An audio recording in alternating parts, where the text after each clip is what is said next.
Satrul aurah, maka kekurangan itu harus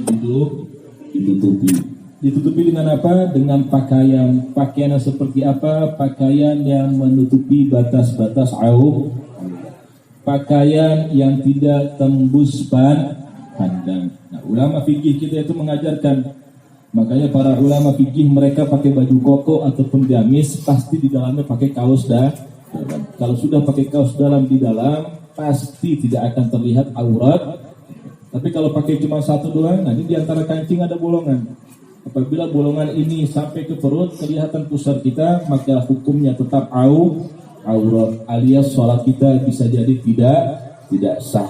Aurat laki-laki itu ada 4. Fi khalwati sawatan, dalam keadaan dia sendiri, dalam keadaan sepi ada 2 aurat, bagian depan dan ke belakang, kemaluan depan dan kemaluan belakang. Fi shalah wa 'inda nisal maharim war rijal, di dalam salat dan ketika di hadapan wanita yang mahramnya, baik ibunya, neneknya, kakaknya ataupun adiknya, selama itu wanita yang mahram dan juga di hadapan sesama jenis laki-laki, maka auratnya ma baina surrah wa rukbah, yaitu di antara pusar sampai ke dengkul, maka itu auratnya laki-laki. Wa 'inda nisa'il ajnabiyyat jami'ul badan, ketika di hadapan seluruh wanita yang bukan mahramnya, maka seluruh badannya menjadi aurat, maka nggak boleh tebar pesona. Yang keempat, 'inda halilatihi,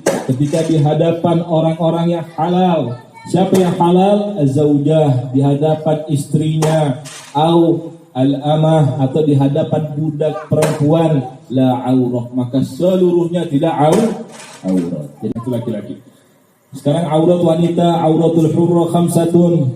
Aurat wanita yang merdeka, bukan budak wanita tersebut. Yang pertama ada 5 auratnya. Yang pertama, fi khalwati wa 'inda nisa'i wa rijalil maharim, dalam keadaan sendiri, sepi wanita tersebut. Dan ketika di hadapan wanita yang bukan fasik, juga bukan wanita kafir, dan di hadapan laki-laki yang mahramnya, baik bapaknya, kakeknya, adik ataupun kakaknya, atau pamannya yang syagik, yang adik kakak sama ibunya atau adik kakak sama bapaknya. Ma baina surrah wa rukbah, yaitu di antara pusar, dari pusar sampai ke dengkul. Itu aurat yang harus ditutup. Selebihnya tidak usah ditutup. Apabila terlihat maka tidak haram. Khusus di hadapan wanita muslimah, mukminah, wanita yang bukan fasiqah, wanita yang bukan kafirah,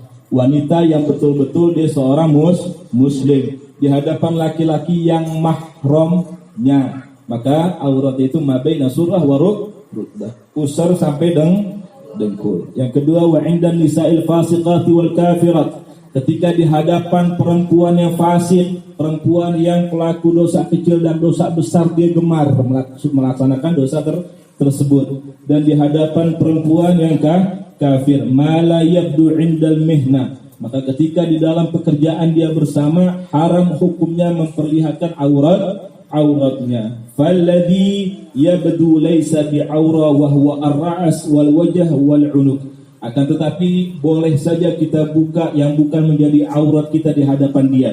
Apa? Kepala, wajah, unuk, yaitu ini nih. Apa? Leher belakang, wal yadani ilal 'ududi, dan juga tangan sampai ke lengan, warijlani ila rukbatin, dan juga kaki sampai ke mata kaki sampai ke betis, dan juga ma'aduhu aurah, maka semua itu tidak aurat di hadapan perempuan yang fasiqah dan juga kafirah.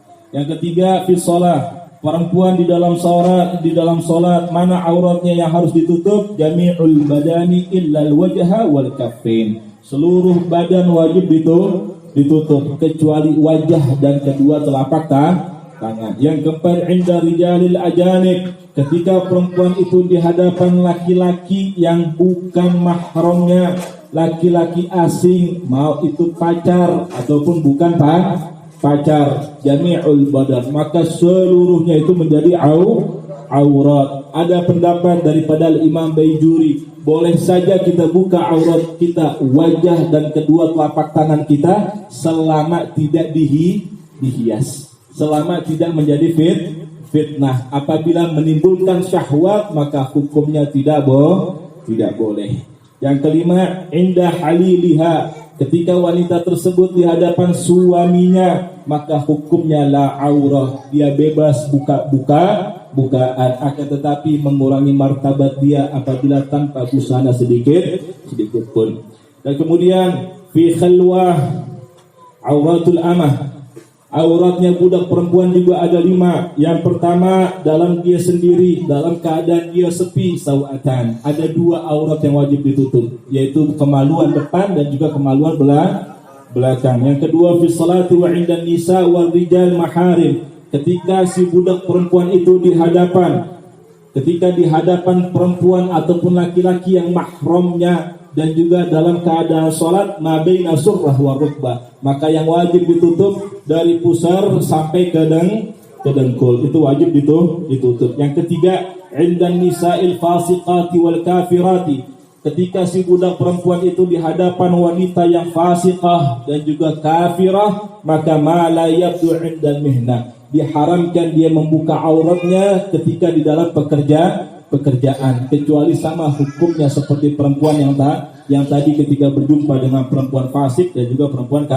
kafir. Yang keempat, wa inda rijalil ajanib, ketika si budak perempuan itu berjumpa dengan laki-laki asing yang bukan majikan dia ataupun juga bukan suami dia, jami'ul badan, maka seluruhnya menjadi aurat. Yang kelima, inda haliliha as-sayyid aw zawj, ketika si budak perempuan itu berjumpa dengan tuannya atau suaminya, la aurah, maka seluruh badannya tidak aurat. Karena di sini ada permasalahan, lau fagada ma yasturul aurata kamilan, kalau seandainya lenyap, enggak ada ma yasturu, sesuatu hal yang dapat menutup aurat seluruhnya, enggak ada bahan. Seandainya kita ada di hutan atau di padang pasir, kita punya baju nih hancur, seandainya nggak ada lagi baju yang untuk kita tutup aurat kita. Walakin wajada ma yasturu sawatay, akan tetapi kita mendapatkan bahan yang mana bahan ini dapat menutup 2 kemaluan kita. Fata'ayyanu lahuma aw wajada ma yafi ihdahuma fayuqaddimu bubulahu, kalau kita dapat bahan yang bisa menutup kedua kemaluan kita, cukup. Tapi ini selama dalam keadaan terdesak. Tapi kita dapat bahan cuma bisa menutup 1 kemaluan kita. Ini mau laki-laki ataupun perempuan. Di padang pasir atau di tempat manapun nggak ada sama sekali bahan untuk menutup aurat kita. Dapat 2 bahan yang bisa menutup, cukuplah bahan ini untuk menutup kemaluan depan dan juga kemaluan belakang. Maka tutup, cukup itu. Tapi kita dapat bahan yang bisa nutup salah satu. Kira-kira yang mesti tutup yang mana? Dari sini dijelaskan yang harus ditutup di bagian depan. Kalau kita suruh memilih di antara 2 itu, maka tutuplah di bagian depan. Berarti yang lain nggak tutup, yang lain tidak tutup karena dalam keadaan terpaksa. Dan juga di sini dijelaskan lau in kashafat auratuhu fi shalah fasataraha halan, maka apabila terbuka aurat kita di dalam salat, maka diwajibkan hukumnya menutup secara segera. Langsung kita harus tutup. Fala yadurru, maka tidak berbahaya apabila di dalam sholat kita buru-buru kita tutup aurat kita, nggak batal kita punya sholat. Akan tetapi kalau terbuka aurat kita tapi kita nantikan untuk menutupnya, maka hukum daripada sholat kita batal. Selama kita mengetahui, maka hukumnya batal. Dan begitu juga baju koko yang kita pakai. Kalau kita nggak pakai baju daleman, kita tahu pusar kita kelihatan. Kainnya kita nggak naikin lagi. Kita pakai kain di bawah pusar. Kokonya cuma 1 lapis, nggak pakai kaos dalam, kancingnya sampai bawah. Tahu kita harus macam itu. Otomatis ketika kita ruku ataupun kita sujud, pasti ada kebuka terus sedikit, benar nggak? Maka busana itu terlihat, maka hukum daripada sholatnya tidak sah. Maka ulama fikih mengharuskan kita ketika kita memakai koko, sebelum kita pakai koko kita pakai kaos dalam. Jadi kalau kebuka itu nggak masalah.